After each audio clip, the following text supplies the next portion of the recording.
شیر خدا رضی اللہ تعالیٰ عنہ آپ دیکھو کسے بندے نے سوال کیتا، اے پیارے علی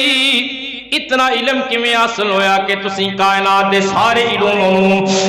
علماں نو اپنے سینے دے اندر سما کے اعلان کر دیو، ہر سوال کرو میں جواب دے دیاں گا۔ اتنا مقام علمی کیویں حاصل ہویا؟ آپ نے فرمایا پڑھیا بھی کوئی نہیں، کتاباں دی ورق گردانی بھی کوئی نہیں کیتی، کوئی ساری رات جا کے میں مطالعہ بھی کوئی نہیں کیتا، کسے پروفیسر دیاں کسے سکالر دیاں مذہبی کتاباں بھی نہیں پڑھیاں، تے لوگاں سوال کیتا پھر اتنا علم کیویں ملیا؟ فرما دے نے انہیں علم دی وجہ اے وے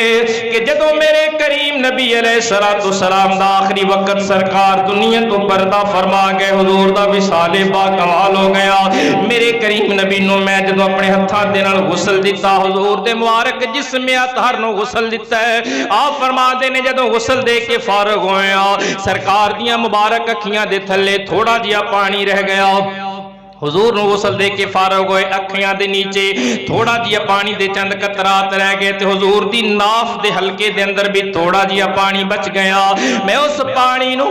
کسے کپڑے نال خشک نہیں کیتا، تولیہ لے کے صاف نہیں کیتا، رومال نہیں پھیریا، بلکہ آپ فرما دے نے میں اس پانی نو اپنے منہ دے ہوٹھاں نال چوسیا ہے، او چوسن تو بعد جدوں پانی میرے سینے دے اندر پہنچیا علم دا سمندر جلوہ گر ہو گیا۔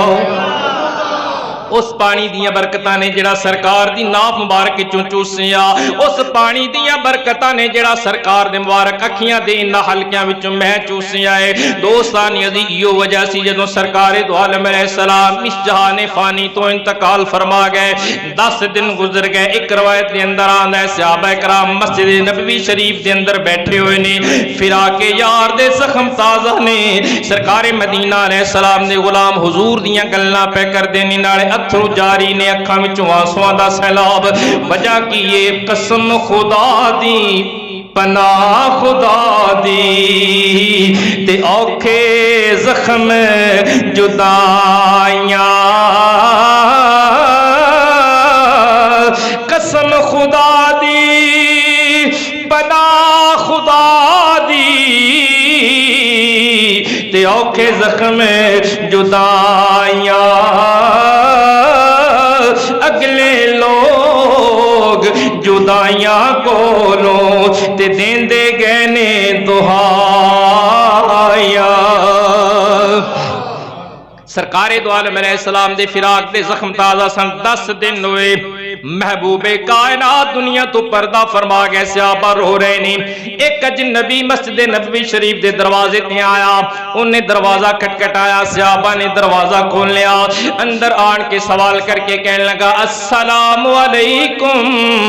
یا اصحاب رسول اللہ، حضور دے صحابہ تواڈے تے سلام ہوئے، صحابہ روندے نظر آئے تے کہنے لگا روندے کیوں؟ یاد رکھو سرکار نے تے دنیا تو جانا سی، حضور تشریف لے گئے، پر یاد رکھو اسی عبادت محمد صلی اللہ علیہ وسلم دی نہیں کردے سا، اسی تے عبادت کرنے اس رب دی جی دی ذات حی لا یموت۔ اللہ خالق کائنات دی عبادت کرنے والوں نو یاد رکھنا چاہیے ساڈا رب اوے جنوں موت نہیں آنی، او حی قیوم ہمیشہ رہن والا۔ میری سرکار دے غلاموں اجنبی اگے آیا تے جدوں آن کے صحابہ کرام نو دلاسا دتا، ڈھارس بندائی نالے کہن لگا اے سرکار دے صحابہ مینوں اینا دسو حضور دا وصی کون ہے جدے متعلق سرکار کوئی وصیت کر گئے؟ دوستان عزیز سیدنا ابو بکر صدیق نے اگے بڑھ کے مولا علی دا دامن تھامیا، ہتھوں پکڑیا، فرمایا اے سرکار دے وصی نے، تے اگے آن کے اجنبی کہن لگا تہاڈا نام کی ہے؟ مولا علی نے فرمایا میرے نام دا سوال کرن والیا پہلے میں دسنا تیرا نام کیے، پہلے میں دسنا تو کون ہے۔ اجنبی بھی حیران ہو گیا، صحابہ بھی حیران ہو گیا کہ بندہ پہلی مرتبہ آیا ہے، چہرے تے نقاب ہے، تے سوال انہیں کیتا علی وصی کون ہے؟ اسی دسیا مولا علی، تے مولا علی آپ ہی فرماون لگے کہ میں دسا تو کون ہے؟ وہ کہنے لگا جی چلو تسی دسو۔ آپ نے فرمایا تیرا نام ہے مزر اور تیرا تخلص ہے کنویں والا، کھوہ والا۔ وہ بڑا حیران ہو گیا، کہنے لگا تانوں کنے دسے ہے؟ میں تے زندگی چ پہلی بار آیا۔ مولا علی نے مسکرا کے فرمایا مینوں انہیں دسیا جن دی زبان تے خود خدا بولدا ہے۔ وما ینطق دی زبان والے آقا نے مینوں تیرا تعارف پہلی کروا چھڈیا. کہنے لگا جی میرا اور کوئی تعارف فرمایا تیری 360 سال عمر ہے اور یاد رکھ تو اس ساڑھے علاقے دے رہن والا نہیں ہے, قبیلہ مزر دا آدمی, تیرا نام بھی مزر ہے. اور کنویں والا میں تمہیں اس واسطے بولے کہ جس دور سے اندر سرکار دو عالم صلی اللہ علیہ وسلم نے نبوت دا اعلان فرمایا, تینوں رب نے کتاباں دا علم دیتا سی تے تو اپنی قوم دے اندر اعلان کر دیتا, لوگو میری قوم دے رہن والے سنو, تہامہ دی سرزمین تے یعنی مکے دی سرزمین تے وہ نبی تشریف لے آئے نے جنہ دا چہرہ اللہ نے چاند نالوں بھی زیادہ سونا بنایا, جنہ دی گلاں شہد نال رب نے مٹھیاں بنائیاں نے. وہ نبی آ گئے نے جڑے غریباں دا سہارا بن کے آئے, وہ نبی آ کے جڑے یتیماں دے دکھیاں دے سینے نال لگان واسطے آئے. وہ نبی تشریف لے آئے نے جنہاں نے سود نو حرام قرار دیتا, جنہاں نے قتل و غارت نو حرام قرار دیتا ہے. وہ نبی آ گئے نے